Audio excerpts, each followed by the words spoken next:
Sa aming panayam, nagpahabol ng pagbati at paalala si Kris Aquino kay Manay Lolid. Happy birthday, Nay! Alam ko, love-hate tayo, pero nangako ka sa akin na 2016 na tayo mag-hate ulit. 2015 pa lang, try muna natin ang love. Happy birthday! Meanwhile, matutuloy na rin pala ang pagsasama ni Kris at Quezon City Mayor Herbert Bautista. Kung hindi man in real life ay sa big screen. Matatandaang may naunsyaming romansa sa pagitan ng dalawa. Bukas kaya si Kris na masimulan ito muli ngayon?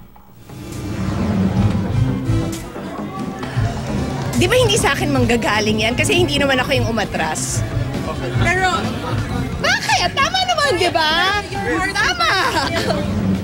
At kung ang mga ibang artista ay sasabihing strictly professional lang kapag nakasama ang isang muntik ng makarelasyon, ibahin nyo si Kris Aquino. Huwag tayo maglokohan na strictly professional ito. Siyempre may personalan ito. Hindi naman namin dalawa gagawin kung walang personal, di ba? Hindi ko kayo bobolahin lahat. Meron. May personal na reason. At inamin ko yon na gusto kong masagot yung mga what if ko.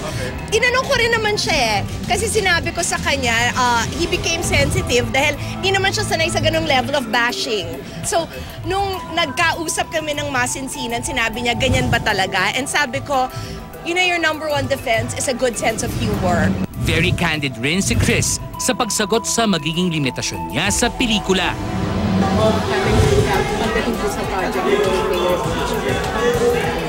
Yes. Wag magpakatanga a second time around. Okay.